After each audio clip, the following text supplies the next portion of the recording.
I don't know how to describe it other than like a demon type of sound. But it's silhouetted, hulking, every bit of 5.5 feet wide, 13 to 14 foot tall, pitch black. The one thing that ran through my mind when I had this encounter was I don't have a big enough gun. Your host, two-time witness and field researcher for more than 40 years, William Jevning. Welcome to Creek Devil. Hello everyone, welcome to the Bigfoot Breakdown. We're going to talk about a story today titled America's Terrifying Woodland Monster Men by Warren Smith. Let's get into it. It's a little bit longer one today, but it's an interesting article. Okay, so it starts out, at one time their stomping grounds were virtually impenetrable forests in the western mountain states, but lately these half-man, half-beast creatures have been spotted in Michigan, California, Missouri, Tennessee, Mississippi, and Florida, scaring the hell out of hunters, picnickers, campers who suddenly come face-to-face with these weird ape-like beings. I was so terrified I couldn't even blink my eyes, is the way that Harold E. Nelson of suburban Los Angeles described his frightening encounter in the wild.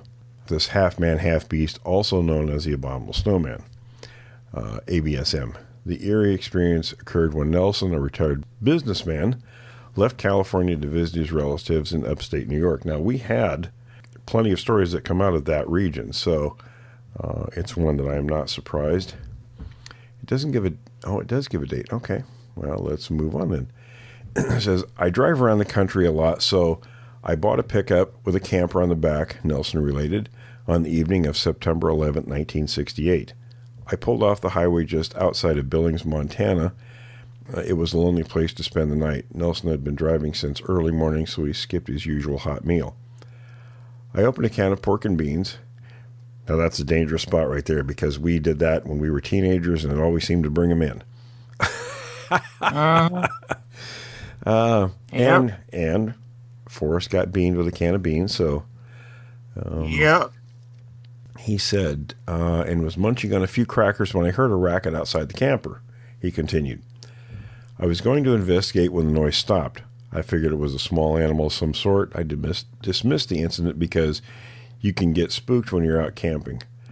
I had left my pipe in the pickup cab, so I picked up the flashlight and opened the door. Harold Nelson will always remember those few minutes. I was frozen with terror, he said, still shaking by the experience. I was face to face with a yeti, a snowman, or whatever you want to call these things. Later, Nelson described the creature. It had an ape-like face, but it was definitely not a gorilla, he explained. The head was slightly pointed, sloping down like the sketches of cavemen. The whole body covered with a reddish-brown hair. There were a few spots of white hair along the edge of the enormous shoulders. It stood erect like a man and must have weighed 600 or 800 pounds. It was big, real big. The elderly grocer was stunned with fear. My mind just short-circuited. I couldn't think, he stated. My flashlight was shining on the beast. I remember very distinctly that the eye shined in the beam of the light like a wild animal. It made a funny noise, sort of like a gargle and whistle at the same time. The thing reached towards me. That's when I screamed. Fortunately, Nelson's terrified scream frightened the intruder. He stepped back, referring to the creature, looked puzzled, and then frowned. Nelson said, I raced back to my bed and got my .22 caliber pistol from beneath the pillow. I expected the beast to come tearing into the camper. It moved forward, peered curiously into the doorway, then turned and shuffled off into the darkness. I'd say he got lucky. Maybe the scream. Yeah, he did. Maybe the scream was it. I don't know. or it didn't like pork and beans. Sorry about that. The frightened camper trembled as he watched the beast cross the small creek and disappear into the cluster of trees. I'm very grateful that I did not have to use the gun, Nelson said. The bullets would never have stopped him. I can relate to that. When I had my first encounter, I had a .22 rifle and knew darn well those bullets would have done nothing to that creature, or the smaller one even. Then I got to thinking that maybe he was not running away, but he was going to get his friends. Good thinking. I set a speed record getting my pickup out of there. I was still shaking when I pulled into the small town gas station and started talking with an attendant. The gasoline station employee was not alarmed by the report. He said other motorists going through had seen these beasts along the highways. Nelson said, I decided not to report the incident. The police would say it was a bear, the attendant told me. Poor bears, like Tom says, they get all the blame. Yeah, they do. Here, Nelson is convinced that he encountered a species of these terrifying, mysterious creatures known as abominable snowmen. I get around the country, and plenty of people are seeing these things, Nelson declared firmly. I won't camp alongside an isolated highway anymore, Harold Nelson. Like many other people, is convinced the abominable snowmen are real. An avalanche of reports of recent encounters of these half-men, half-beasts have puzzled authorities in dozens of countries.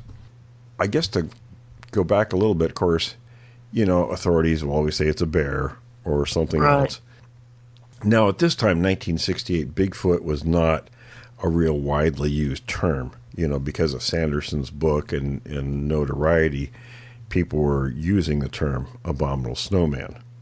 Yeah. Because from the 50s, that had, was more in the public mind than Bigfoot would eventually become.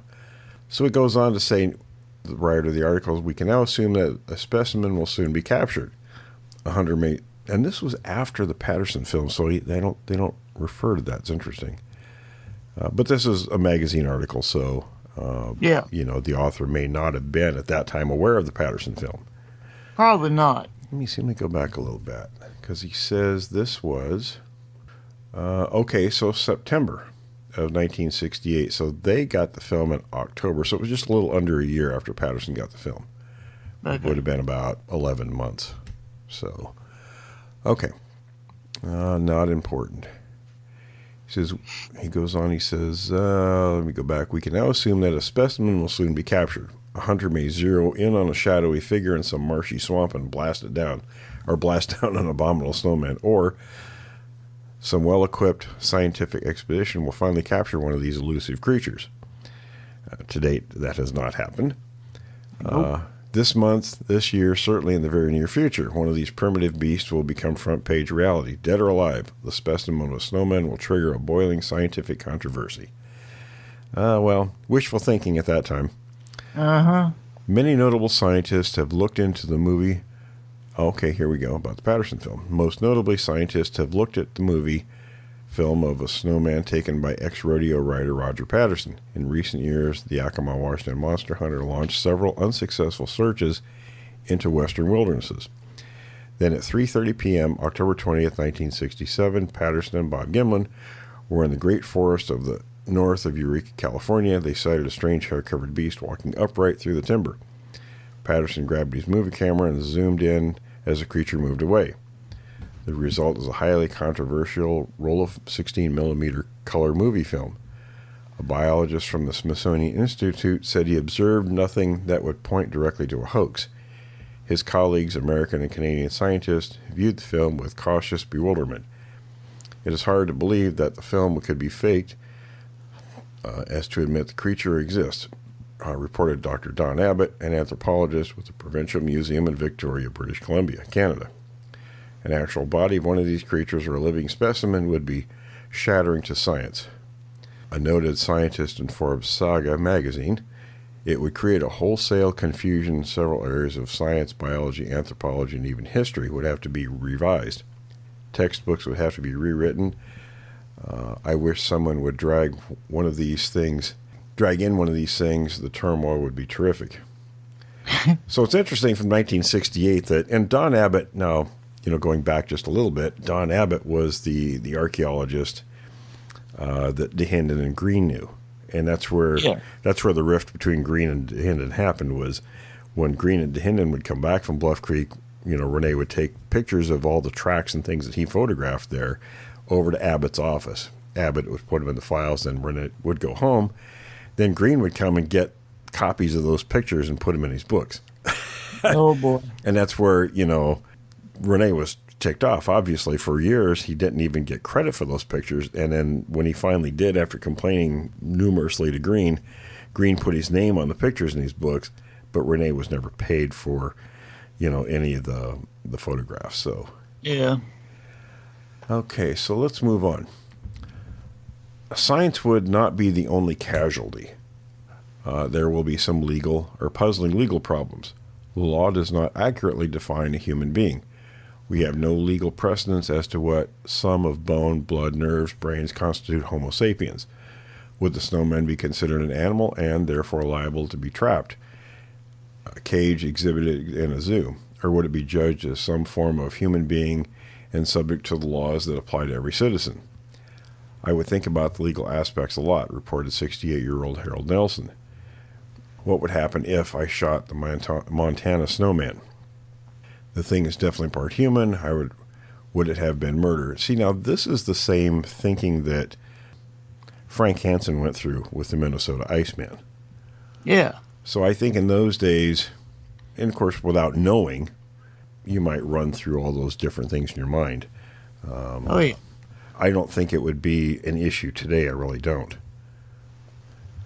I don't think it would be either. You know, I've talked to other anthropologists that say, no, I obviously wouldn't. You know, we go out and collect specimens all the time, and before something is officially recognized, I know that people would say, oh, well, the Endangered Species Act would cover it. Well, after it was recognized, that's one thing, but not beforehand.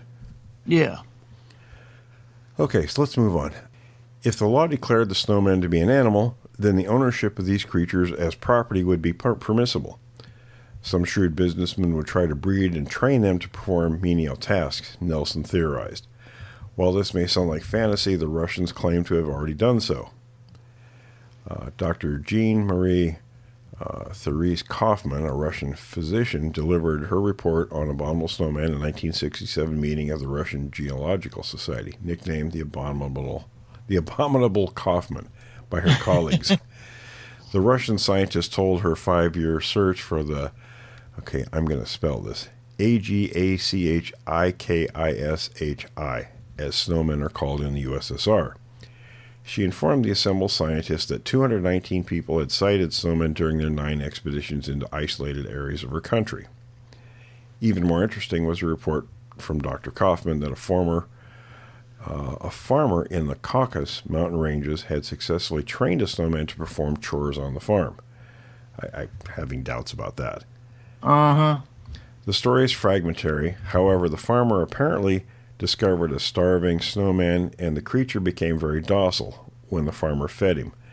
The beast became something of an interesting pet, the report stated. He followed the farmer around the farm when chores were done and quickly learned to perform some of the simpler tasks. I'm just not really buying that one.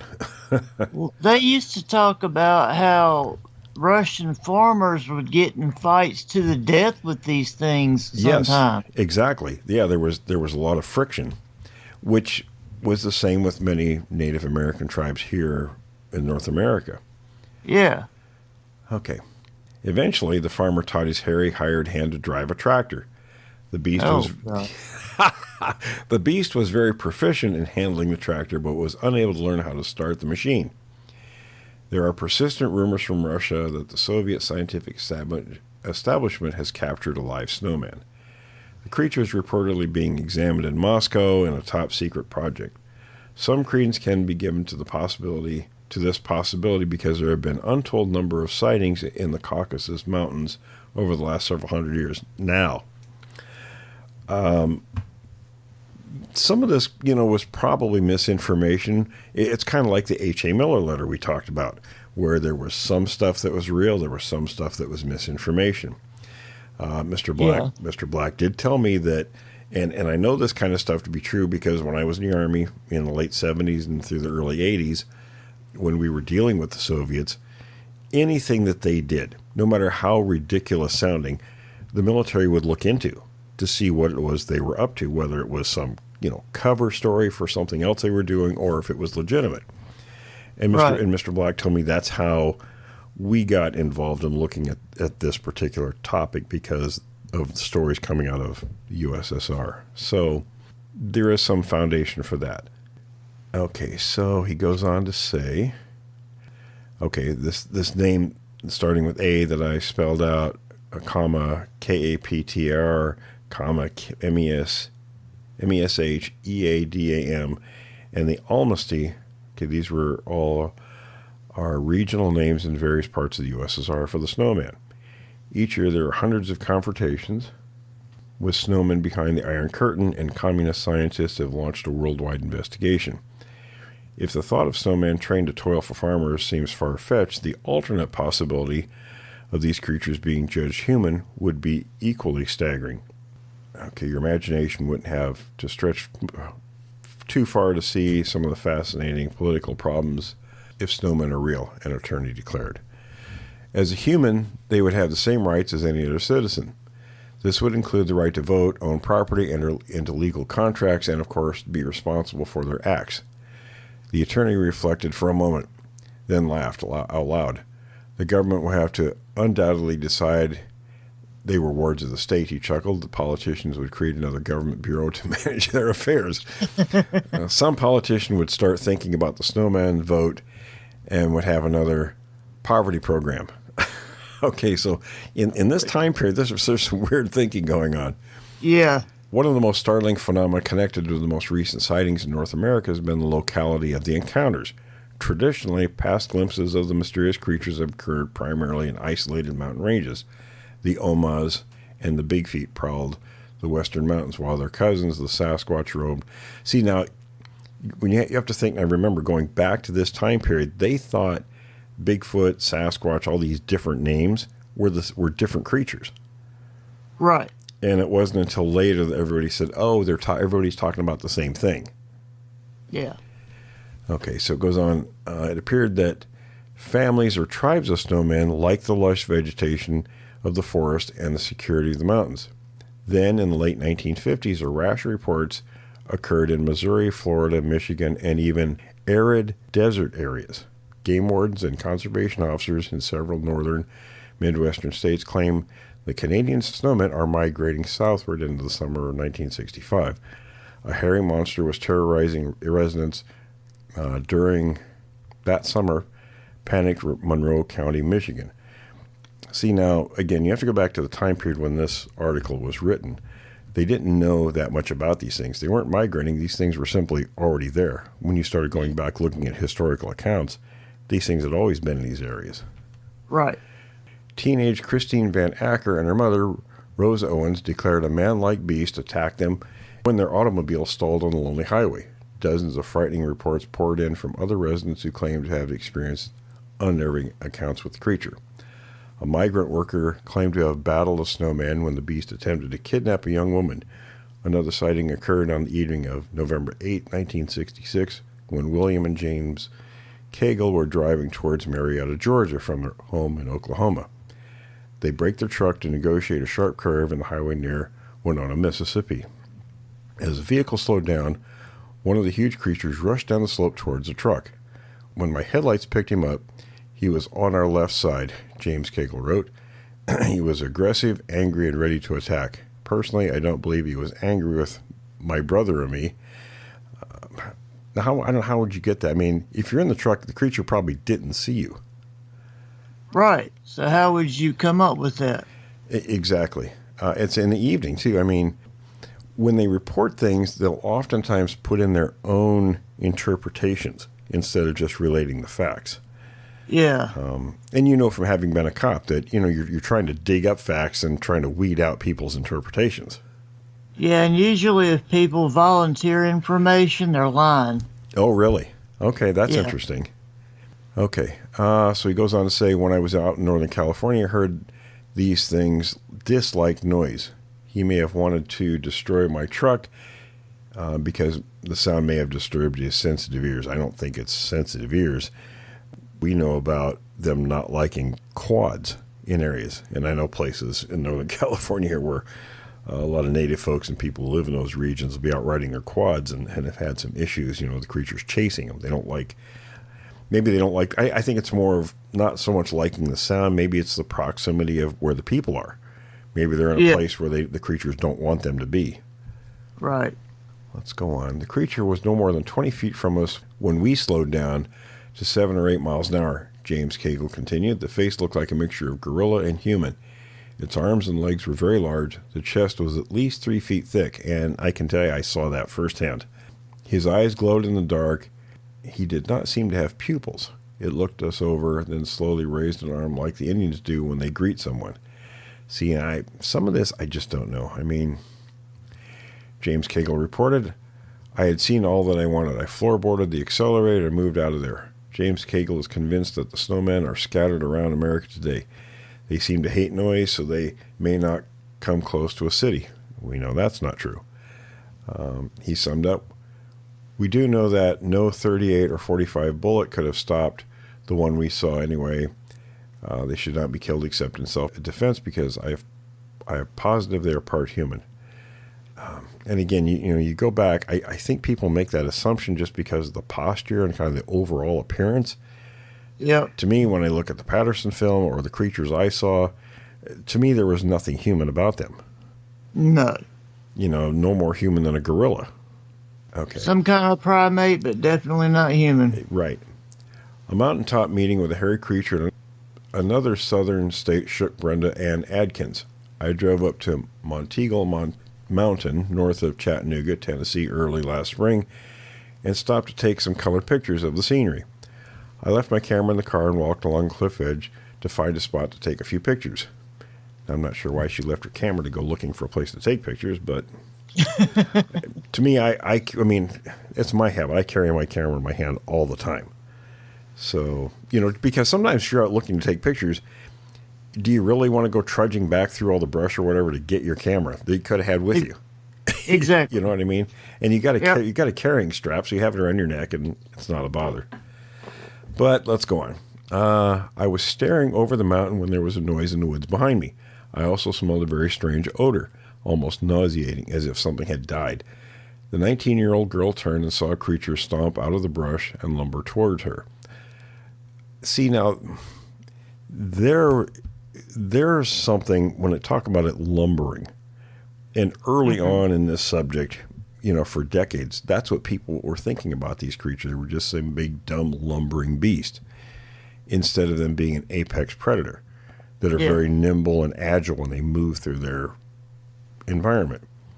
So that's where these kinds of stories, this wording is where a lot of that came from early on. Right. I'll never forget his enormous chest and those huge... Oh, let me go back a little bit here. I was absolutely frozen with fear. This thing was at least 7 feet tall and must have weighed several hundred pounds, she declared. I'll never forget his enormous chest and those huge arms and legs. His body was completely covered with blackish red hair. The face was a mixture of ape and human, just like the perils of a movie of heroin. The young woman was trapped on the cliff edge.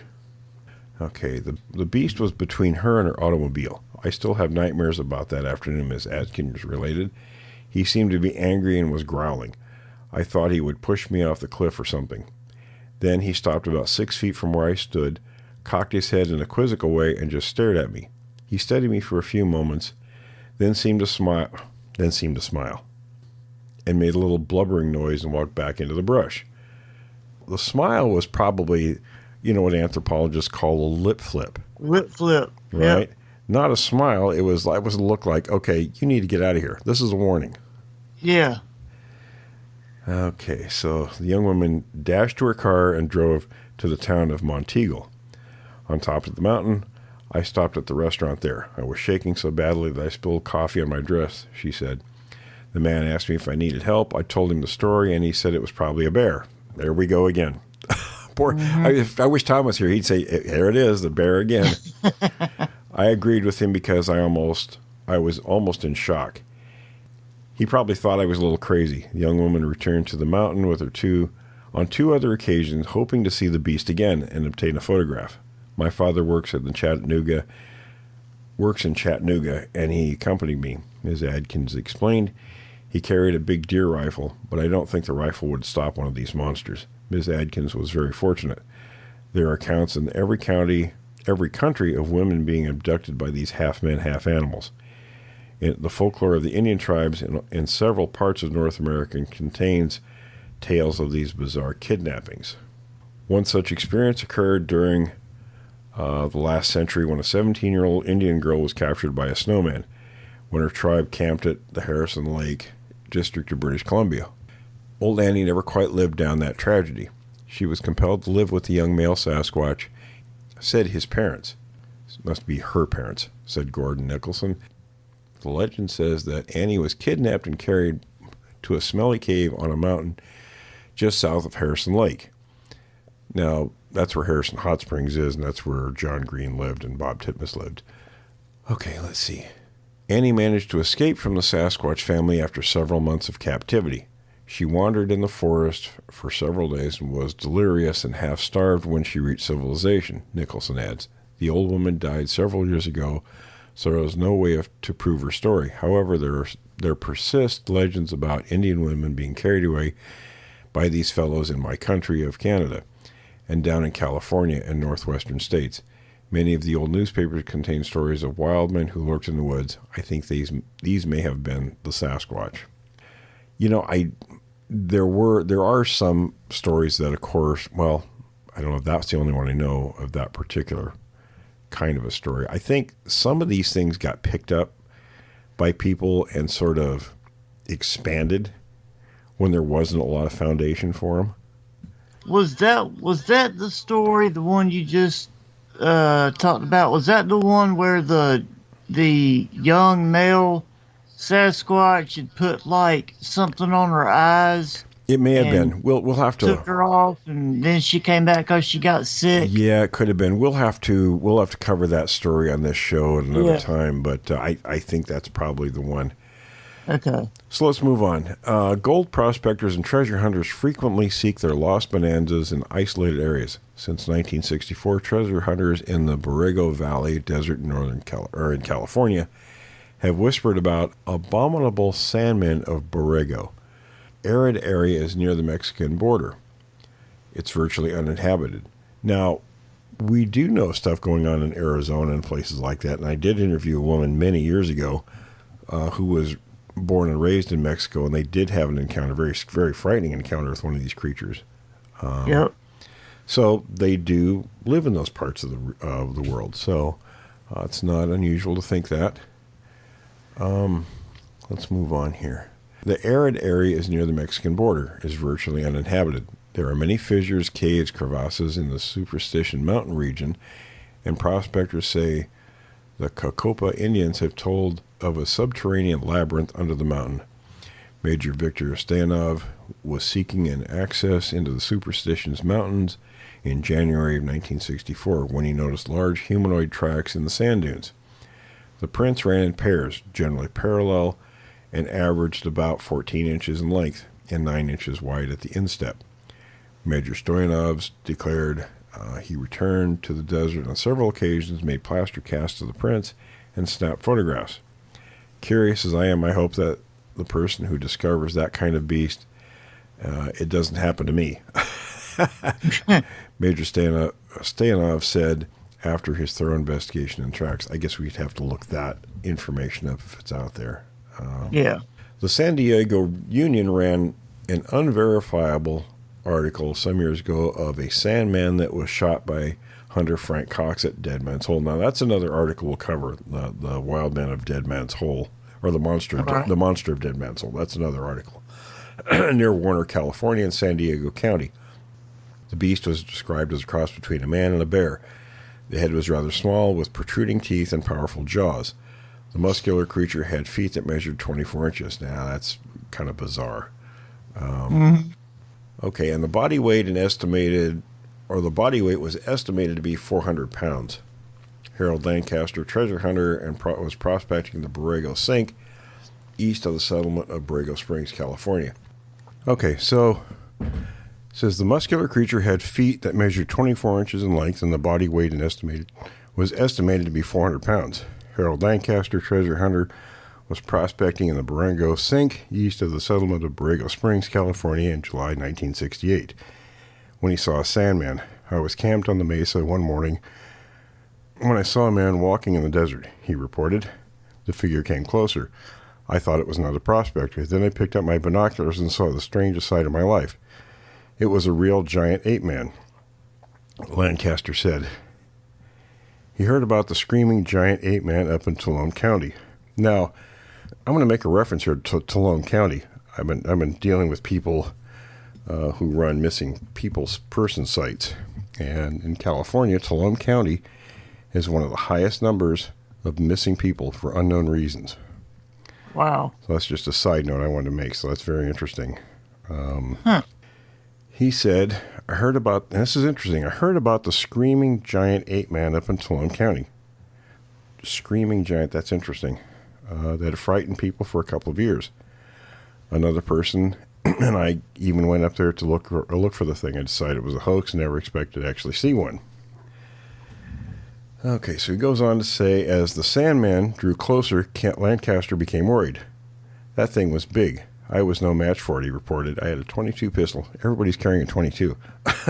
What? I had a .22 pistol on my hip, but it would have been like shooting at a gorilla with a pea shooter. I was afraid that the beast might get too close, so I fired a couple rounds in the air. The Sandman jumped a good 3 feet off the ground when it heard the sounds of the shots. Reached him. Turned his head and looked towards me and took off running. See, I did that and it didn't do anything. Things just stood there. Yeah. Took off running the other direction. Why didn't Lancaster shoot the alleged Sandman? I was afraid, he admitted. They should be protected. They're a form of human, a primitive species. It would be murder to kill one. These people had these strange ideas at that time. Mm-hmm. They should be studied. In recent years, in the Midwestern states have also caught the snowman fever. There have been a rash of reports around Fremont, Wisconsin. Last December, a group of 12 deer hunters went moving through a swamp near a town where 3 hunters saw a group of members of the group saw what they described as an unknown animal. They were no more than 200 yards from the beast. It rose to a full height of 7 feet, waved its arms as if in anger, and glared at the hunters. Game wardens investigated the report. Conservation Officer Larry McKevitt said he believed the hunters were sincere, but their descriptions might be the result of an overactive imagination. There have been similar reports of 8 men lurking in the swamplands and forests of rural Wisconsin. The northern half of the state is still relatively isolated. Hunters and farmers are the most frequent sighters. However, most sightings reported are quickly dismissed by game wardens, conservation officials, or law enforcement agencies. If there is a tribe of 8 men roaming around the swamps, why doesn't someone shoot one of the beasts and drag the carcass into town? Asked one indignant state police officials when queried by Saga on the Western Report. So I guess this story was printed in Saga magazine in 1969. Across the Mississippi River in northern Iowa and southern Minnesota is an area known as Little Switzerland. Steep hills, dense woodlands, and hidden valleys and hollows run the vast stretches between the towns. Motorists who travel this area at night have reported eerie encounters with weird ape men along the highways. It was near midnight several months ago when Larry Hawkins, an Iowa student, drove along Highway 52 south of Rochester, Minnesota. He was headed for Decorah, Iowa, when suddenly his car headlights focused on a figure crouching beside the highway. I thought the person was in trouble, the student said. I braked down and pulled onto the shoulder. Then I saw this thing certainly wasn't a human. See, now, all these people relate them to humans, but then when people describe them, they say, like this one did, it was definitely not a human. Yeah. He goes on, he says, as we define the term, the creature was ape-like in appearance, with thick shoulders covered with hair. It leaped from its crouching position, left the roadside, ran up a steep hill into the woods. I got out of the car and saw that it had been crouched over a dead rabbit, Hawkins reported. I picked up the dead carcass. There were no signs of blood, so the creature had not killed the rabbit with its teeth. As the young man was examining the rabbit in the beam from his headlights, a sudden harsh roar sounded from the darkened woods. The creature must have thought I was stealing its dinner, he explained. I wasn't going to argue with it. I leapt into my car and didn't stop till I got to a police station. They dismissed the report as a bad joke, saying I was probably drinking, Hawkins said bitterly. Officials are pretty quick to dismiss these stories, and I think it's a lot of the reason people read these articles and probably thought, well, if I see something, I'm not going to say anything. Yeah. A man who drove an early morning truck route in Rochester, Minnesota, sorry about that, from northern Iowa was also dismayed with claim to see a monkey men along the highways. Let me say that again. A man who drove an early morning truck route to Rochester, Minnesota from northern Iowa was also dismayed with the claim to see monkey men along the highways. His frequent reports provided considerable amusement to his fellow workers. They chided the truck driver for always seeing these crazy things out there. You must be nipping at some bourbon. I swear those monkey men are real, he insisted. No one will believe me. The tragic finale came at 4:30 a.m. one morning when the driver ran his truck off the road. He was killed in the crash. His stunned co-workers soberly recalled the reports about the monkey men lurking along the highway. I guess the monkey men got him, a shaken friend said. He was always telling how these things would sometimes stand right in the middle of the road. I figured he swerved to miss one and crashed. There have been reports of sightings from many communities along the Mississippi River. Several centered around Winona, Minnesota. Canada Sasquatch may have gradually drifted south for food and a warmer climate. A vast marshland extends down from Canada into the upper Mississippi Valley. Outside these watery marshes are some of the most productive farms in the world. Farming has been mechanized and open corn cribs are quite common on most farms in the Midwest. The entire area is a giant cafeteria for these creatures, according to experts. The machinery for combining corn is fast and efficient, but small portions of the grain are left in the field. The snowmen would probably find this discarded grain very appetizing. The wild game count also mushroomed during the past few years in the Midwest. Deer and other wild animals are coming down from Canada, moving into the swamplands. In recent winters, the deer population has been so heavy in some parts of the Midwest that many have starved for lack of winter forage. The increase in game would make the Midwest attractive for a group of subhumans. A game warden admitted, the truth about the abominable snowmen will be discovered when science obtains a dead body or a live specimen. Professor Boris Porsnev, leading authority, and this is a Russian scientist, advises a calm attitude towards the subject. However, the thought that a group of subhuman creatures have thrived in our forest, unknown to science, staggers the imagination. It will be one of the great stories of the century when the elusive snowman finally becomes a reality. And that's Saga Magazine, 1969. So, what do you think? Very interesting article. I know a lot of the stuff in there we've heard before. Some of it, the wording and the grammar, I'm still trying to process what they were trying to say. I'm with you there. It's some of it was tough. It was. Yeah. And I don't know, this particular copy of the article, like I said, there were some misspellings, and I find it hard to believe that Saga would have printed something with that many misspellings. Maybe they did. I don't know. Maybe this was just transcribed from the original article. I'd have to see the original, but yeah. Very interesting. Lots of punctuation problems too. Well, it is interesting. There's a lot to unpack in that particular article because there were different stories. I guess we could have broken it down story by story, but we're just talking about the article in this particular recording. We will do. There were some related articles they mentioned. We will be doing those, and we'll try to break those down a little better, but or maybe a little more detailed. But for now, interesting article. Some great stuff in there. Some I think was fabricated. But folks, you'll have to let us know what you think. And with that, we'll leave it to you folks. Thanks for listening to this episode of Creek Devil. If you or anyone you know has had an encounter with these creatures, please contact us at williamjevning@yahoo.com. That's William, Jevning, @yahoo.com. All communication is confidential. Join us for another program next week. And until then, keep your eyes open out there.